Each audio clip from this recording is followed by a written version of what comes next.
Dear student, आज का topic है सिंगल फेज पावर कन्वर्टर। इसमें आपका कौन सा ब्रिज, ठीक है। तो ब्रिज में क्या है, आपका ट्रांसफार्मर है। ट्रांसफार्मर की प्राइमरी आपकी सिंगल फेज सप्लाई से और सेकेंडरी से क्या है, एक ब्रिज की फॉर्म में क्या जुड़े हैं, आपके 4 SCR जुड़े हैं या थारिस्टर जुड़े हैं, 1 2 3 4। और इसके पैरेलल में आपका कौन सा R और L लोड लगा, रजिस्टिव लोड और इंडक्टिव लोड। इसके अक्रॉस वोल्टेज कितना मिलेगा आपका, रजिस्टिव के BR और L इंडक्टेंस के अक्रॉस मिलेगा आपको VL, और टोटल कितना मिलेगा V आउटपुट वोल्टेज, ठीक है। और यहाँ कितना होगा VM साइन ओमेगा टी। तो अगर यहाँ A और V पॉइंट हो तो आपके पास क्या मिलने वाली है, BAB। एक बार क्या मिलेगी हाफ साइकिल, BAB कितनी मिलेगी आपको, VM साइन ओमेगा टी, ठीक है। दूसरी बार कितनी मिलेगी, BVA कितनी मिलेगी, माइनस का VM साइन ओमेगा टी, ठीक है। तो अगर यहाँ से अगर वेव फॉर्म देखोगे तो वेव फॉर्म कितनी है, 0 पाई 2 पाई 3 पाई 4 पाई। तो आपकी पॉजिटिव साइकिल ये, तो अगर जब ये कितनी होगी आपकी पॉजिटिव वाली, ये होगी आपकी BAB, और ये निगेटिव वाली होगी, ये कितनी होगी आपकी माइनस का VM साइन ओमेगा टी या BVA, ठीक है। अब इसके पॉजिटिव साइकिल में, यानी कि अगर इसमें पॉजिटिव साइकिल अप्लाई की जाए तो आपका सर्किट क्या बनेगा, तो सर्किट कैसा बनेगा, कुछ इस तरीके का ये सर्किट रहेगा आपका। तो ये 1 और 2 क्या बन जाएंगे आपके, शॉर्ट सर्किट। क्योंकि देखो यहाँ से अगर सप्लाई जाएगी तो इधर को ये क्या बन जाएगा आपका, निगेटिव साइकिल में रहेगा, तो ये ओपन सर्किट। और ये लोड के अक्रॉस थारिस्टर T2 में, और कहाँ से ये आपका क्या बनाएगी, एक क्लोज लूप, क्या बनाएगी, क्लोज लूप। तो T2 और TH4 ये किस में रहेंगे आपके, ओपन सर्किट में। किस में, ओपन सर्किट में। तो पॉजिटिव हाफ साइकिल में। तो अगर मेरे पास देखिए क्या है, ये कोई पाई यहाँ से पाई, ठीक है। तो यहाँ से क्या रहेगा कि इस पॉजिटिव साइकिल में आप थारिस्टर को क्या कराओगे, ट्रिगर कराओगे, कितने एंगल पर, अल्फा एंगल पर, ठीक है। किस पे, अल्फा एंगल पर। तो कौन सी साइकिल आपकी, पॉजिटिव साइकिल। तो इस साइकिल में आपके कौन कौन से ऑन करवा रहे हो आप, T1 और T1 और TH2 थारिस्टर 2, ठीक है। तो ये कितना, फायरिंग एंगल, ये किसका, फायरिंग एंगल, ठीक है, फायरिंग एंगल। अब इसके अक्रॉस वोल्टेज देखते हैं, वोल्टेज कितना मिलेगा। देखिए यहाँ से क्या है, आप ये ट्रिगर करा रहे हो किस पे, ये अल्फा एंगल पर। किस पर, अल्फा एंगल पर। तो यहाँ से तो वोल्टेज क्या होगा, यहाँ से इंक्रीज होगा, ठीक है। और कहाँ तक जाएगा आपका, पाई तक। कहाँ तक, पाई तक, अल्फा टू पाई। यानी कि अब आपको आउटपुट वोल्टेज, यही आपका आउटपुट वोल्टेज है, कितना, B आउटपुट वोल्टेज कहाँ, जितनी सेम पॉजिटिव साइकिल थी वो कहाँ आ गई, यहाँ, ठीक है। उसके बाद अगर करंट देखते हो तो करंट कैसी मिलने वाली है आपकी, देखो ये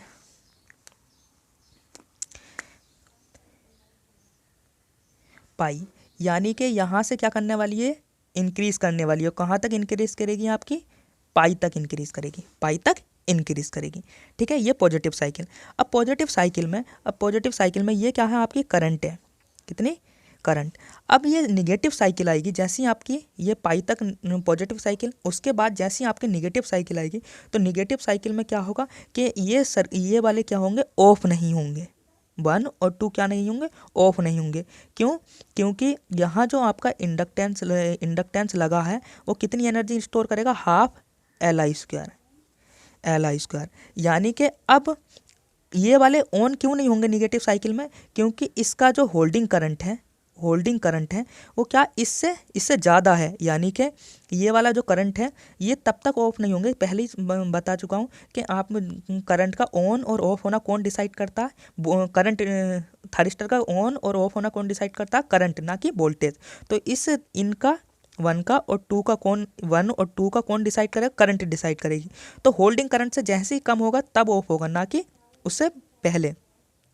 तो उस टाइम क्या होगा, जैसी पॉजिटिव साइकिल आएगी तो पॉजिटिव साइकिल तक तो ये कंडक्ट करेगा, जैसी नेगेटिव साइकिल आएगी तो नेगेटिव साइकिल में भी क्या रहेगा, इसका करंट की इंडक्टेंस की एनर्जी रिलीज होगी और वो क्या होगी, डिक्रीज होनी चालू हो जाएगी, कुछ इस तरीके से डिक्रीज होनी, ये डिक्रीज होनी चालू हो जाएगी। और ये कहीं तक भी आपके डिक्रीज हो सकती है जब तक कि आपके रिलीज ना कर दें, जब तक आपकी ये रिलीज ना कर दें।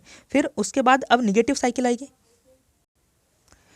अब जैसे नेगेटिव साइकिल आएगी तो नेगेटिव साइकिल में ये करंट रिलीज होने के बाद कम हो गई होगी, कम हो गई होगी। जैसे ही होल्डिंग करंट से कम हुई होगी तो क्या कर रहे होंगे, ये ऑफ हो गए होंगे, ये वाले ओपन सर्किट। अब जैसे नेगेटिव साइकिल आएगी यानी कि T3 थारिस्टर 3 और थारिस्टर 4 किस में रहेंगे, आपके शॉर्ट सर्किट। ये नेगेटिव साइकिल आएगी माइनस का कौन सी, Vm साइन ओमेगा टी। तो यहाँ से देखो ये वाला ये सर्किट बनाएंगे इसके साथ क्लोज लूप, ठीक है। तो ये हटा दो, इतना इतना हटाओ, तो ये आपको क्लोज लूप बन रहा है, ठीक है। ये कितना बनना है आपका, क्लोज लूप, ठीक है। तो उसके बाद जैसे निगेटिव साइकिल आई तो निगेटिव साइकिल में भी निगेटिव साइकिल में अब यहाँ से स्टार्ट होगा, कहाँ से, यहाँ से। तो जो आपको जो पॉजिटिव साइकिल चल रही थी, तो क्या चल रही थी, पॉजिटिव साइकिल। तो पॉजिटिव साइकिल में वोल्टेज आपको कहाँ तक मिला, इस पॉइंट तक, कहाँ तक, इस पॉइंट तक। तो यहाँ तक कहाँ तक, कुछ नीचे तक जाएगा आपका, क्या ये मिलेगी आपको वोल्टेज किसके, पॉजिटिव साइकिल में। क्योंकि यहाँ से अल्फा से और बीटा तक कहीं तक ये एनर्जी को क्या कर रहा है, रिलीज कर रहा है। तो यहाँ तक तो आपका एक ही साइकिल कंप्लीट हो रही है ना। तो आउटपुट वोल्टेज कहाँ तक मिल रही है आपकी, बीटा तक। कहाँ तक, बीटा तक। अब बीटा के बाद दूसरी साइकिल स्टार्ट हुई है नेगेटिव साइकिल, कौन सी, माइनस का Vm साइन ओमेगा टी। तो इसमें कौन से, 3 और 4। तो 3 और 4 फिर आपकी करंट क्या होगी, निगेटिव साइकिल में करंट क्या होगी, ये आपकी धीरे धीरे धीरे धीरे इंक्रीज होगी। और कहाँ तक इंक्रीज होगी आपकी, ये 2 पाई तक। कहाँ तक इंक्रीज होगी, 2 पाई तक। 2 पाई के बाद वोल्टेज क्या मिलेगा, यहाँ से इस पे, इसे भी किस एंगल पर ट्रिगर कराओगे। तो मान लिया मैंने ये यहीं क्या था, अल्फा एंगल। ये कम भी हो सकता है और ज़्यादा भी हो सकता है। तो इसका ये आउटपुट वोल्टेज किसके लिए, निगेटिव के लिए। तो ये किसके मिल रही थी आपकी, TH1, TH2 के लिए। अब जब निगेटिव साइकिल आई है तो निगेटिव साइकिल में आउटपुट वोल्टेज किसके अक्रॉस मिल रही है, आउटपुट वोल्टेज यानी कि शॉर्ट सर्किट कौन कौन से हैं आपके, 3 और 4। 3 और 4 कहाँ तक जाएगी, अब ये सेम कहाँ तक जाएगी, 2 पाई तक, ठीक है। कहाँ तक जाएगी, 2 पाई तक। 2 पाई के बाद फिर क्या होगा कि दूसरी साइकिल रिपीट होगी, मगर उस टाइम क्या होगा, ये एनर्जी इंडक्टेंस की एनर्जी कितनी, हाफ Li², ये चलती रहेगी। तो करंट क्या होगा, जब इसकी एनर्जी चलेगी किसकी फॉर्म में, करंट की फॉर्म में, तो ये क्या होगी, डिक्रीज होनी चालू हो जाएगी। कितनी, डिक्रीज होनी चालू हो जाएगी। और कहीं तक भी आपकी डिक्रीज होगी। तो आउटपुट वोल्टेज कहाँ मिल रही, देखो कुछ इस तरीके से मिलेगी, ये आउटपुट करंट, तो ये डिक्रीज होनी चालू हो जाएगी। तो ये जो एनर्जी है आपकी, ये और ये किसकी एनर्जी है आपकी, इंडक्टेंस की एनर्जी। किसकी, इंडक्टेंस की एनर्जी। फिर सेम प्रोसेस क्या रहेगा, सेम प्रोसेस अगली साइकिल यहाँ 2 पाई तक कंप्लीट हो गई। तो ये वाली जो एनर्जी है, इसका मतलब क्या है कि इस टाइम भी आपका थारिस्टर कौन कौन से ऑन थे, कि जो आपके ये वाले निगेटिव साइकिल वाले ऑन रहेंगे ना, तो ये ऑन रहेंगे। तो इस तरीके से क्या मिलती है, कुछ वेव मिलती है यहाँ से, कुछ इस तरीके से, ठीक है। अब उसके बाद ये होगी रिपीट साइकिल, यहाँ तक 4 पाई तक। 4 पाई तक क्या रहेगी, फिर इसके बाद अल्फा से, फिर ये रिपीट, फिर इसके बाद कहाँ तक, बीटा तक, फिर उसके बाद अल्फा से ये रिपीट होगी। यहाँ कितना मिलेगा आपको, 1 और 2 और ये 3 और ये 4, ठीक है। उसके बाद करंट देखोगे तो क्या होगी, ये इंक्रीज होगी। इंक्रीज कहाँ तक होगी, 3 पाई तक, क्योंकि पॉजिटिव साइकिल। फिर उसके बाद कहाँ तक, बीटा एंगल तक, एक्सटेंशन एंगल तक क्या होगी, डिक्रीज होगी, फिर इंक्रीज होगी। तो क्या मिल रही है, करंट क्या मिल रही है आपको, कंटिन्यूस मिलती रही है। अब अगर आप इसके अक्रॉस वोल्टेज देखोगे और इसके अक्रॉस वोल्टेज देखोगे, तो इसके अक्रॉस देखो, निगेटिव साइकिल के अक्रॉस वोल्टेज देखना है ना। देखो पॉजिटिव साइकिल में आपका क्या था कि ये आपका शॉर्ट सर्किट, ये ओपन सर्किट, फिर यहाँ से ओपन सर्किट, फिर ये शॉर्ट सर्किट, ठीक है। यहाँ था लोड था आपका, ये लोड था, ये तो इसके अक्रॉस आपको आउटपुट वोल्टेज चाहिए ना, इसके अक्रॉस जिस टाइम ये ऑफ रहे होंगे, तो किस किस टाइम रहे होंगे, ये कौन सा है आपका T2 और ये T4। इसमें कौन कौन से हैं आपके, ये T1 और ये थारिस्टर T2। ये कौन सी है, पॉजिटिव साइकिल, और ये आपकी निगेटिव साइकिल के लिए।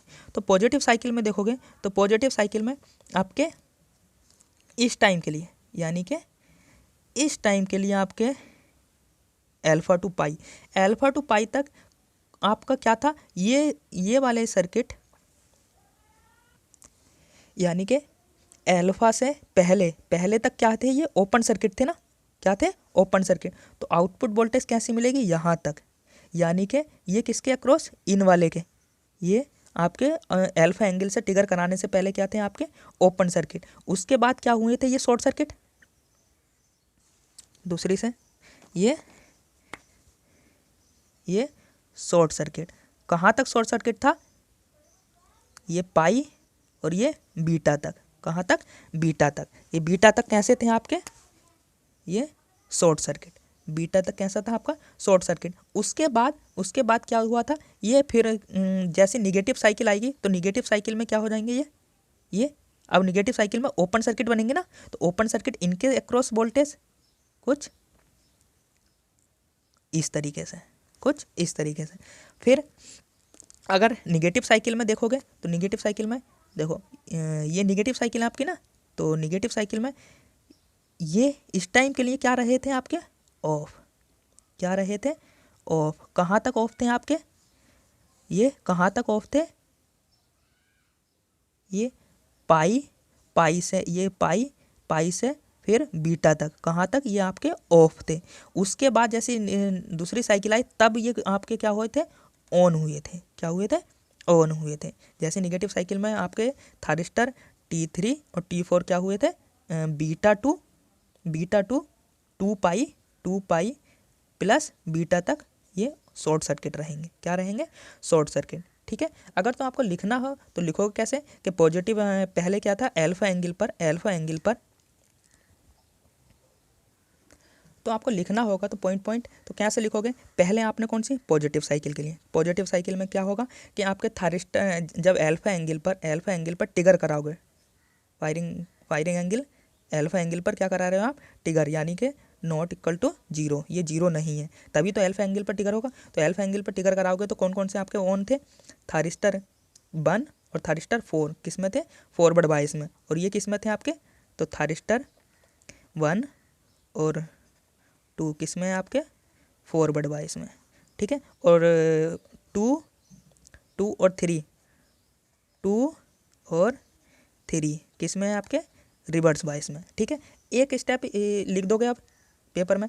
दूसरे में क्या लिखोगे, निगेटिव साइकिल। तो निगेटिव साइकिल में क्या करोगे, अल्फा नॉट इक्वल टू 0, इस पर क्या है, यानी कि 0 पर, यानी कि ट्रिगर करा रहा हूँ मैं फायरिंग एंगल पर। तो इसमें क्या था, अब जब निगेटिव साइकिल, तो निगेटिव साइकिल में आपके T3 और TH4 किस में थे आपके, फॉरवर्ड बायस में, और ये आपके किस में थे, आपके 1 और 2 किस में थे आपके, रिवर्स बायस में या रिवर्स ब्लॉकिंग मोड में, ठीक है। तो इस तरीके से ये थी इसकी वर्किंग। तो वर्किंग के बारे में जहाँ तक मैंने जितना उम्मीद है समझा दिया है, तो लिखने में आपको कोई दिक्कत नहीं आएगी अगर सही से कॉपी पेन सब साथ में लेके बैठना। अगर ऐसा लेट के देख रहे हो, कुछ समझ में आने वाला नहीं है, कॉपी पर नोट्स बनाते रहो, ठीक है। अब इसकी आउटपुट वोल्टेज देखते हैं हम, आउटपुट वोल्टेज कितनी मिलने वाली है। अब देखते हैं आउटपुट वोल्टेज। तो आउटपुट वोल्टेज कितनी थी, अल्फा यहाँ से यहाँ तक, यानी कि अल्फा टू बीटा तक, और कहाँ तक मिली, एक साइकिल कहाँ तक है आपकी, 2 पाई तक, कहाँ तक, 2 पाई तक। तो दोनों साइकिल के लिए नहीं, एक ही साइकिल के लिए हम आउटपुट वोल्टेज निकालते हैं। तो आउटपुट वोल्टेज कितनी होगी, आउटपुट वोल्टेज, तो आउटपुट वोल्टेज के फॉर्मूला कितना होता है, आउटपुट वोल्टेज के लिए वी नोट बराबर 1/T time period 0 to 2 pi V M sine omega T into D omega T, ठीक है। यही आउटपुट वोल्टेज रहती है। तो आउटपुट वोल्टेज के लिए क्या लिखोगे, बी आउटपुट, बी आउटपुट। तो बी आउटपुट कितना, टाइम पीरियड कितना है 2 पाई। तो 2 पाई, तो इसमें क्या रहती है आपके नंबर ऑफ साइकिल, यानी कि टाइम पीरियड क्या होता है 1 टाइम पीरियड, है ना। तो क्या है कि आउटपुट में कितनी साइकिल प्राप्त हो रही है, 1 और 2 प्राप्त हो रही है ना, क्या होती है वही नंबर ऑफ साइकिल, यानी कि इनपुट की नंबर ऑफ साइकिल क्या होती है, इनपुट की एक साइकिल में कितनी है, एक साइकिल में आउटपुट की जितनी साइकिल बनती है, मान लीजिए 2 3 4 जितनी भी साइकिल बनती हो वो क्या रहती है आपकी नंबर ऑफ साइकिल। तो इसकी आउटपुट में कितनी साइकिल बन रही है आपकी 1 2, तो कितना आ जाएगा इंटू 2, ठीक है 2 साइकिल। और मिल कहाँ से रही है, अल्फा टू बीटा तक, अल्फा टू बीटा तक, ठीक है यहीं तक मिल रही है ना। तो कितनी मिल रही है, B M sine omega T into D omega T, ठीक है। तो यहाँ से 2 कैंसिल हो जाएगा, 2 से 2, तो कितना मिलेगा वी एम अपॉन पाई, और alpha to beta B M sine omega T into D omega T बराबर किसके हो जाएगा, बी एम किसके बराबर हो जाएगा आपका, माइनस का साइन का इंटीग्रेशन करते हैं तो कितना आता है कॉस ओमेगा टी, कितना कॉस ओमेगा टी, कितना एल्फा टू बीटा। तो कितना मिलने वाला है आपको, कितना मिलने वाला है देखिए, बी एम अपॉन पाई। तो ये कितना रखोगे आप, माइनस बाहर रखो, माइनस बाहर, तो कॉस बीटा माइनस का कॉस एल्फा, ऐसी लिमिट खोलते हो ना, तो माइनस के अंदर मल्टीप्लाई करने वाले हो, तो मल्टीप्लाई करोगे तो कितना मिलेगा आपको पाई, और कितना मिलेगा आपको कॉस एल्फा माइनस का कॉस बीटा, ठीक है। ये रहेगी आपकी आउटपुट वोल्टेज, यानी कि इस आर एल लोड के अक्रॉस कितनी वोल्टेज मिलेगी, B M upon pi cos alpha minus cos beta, ठीक है। Thank you.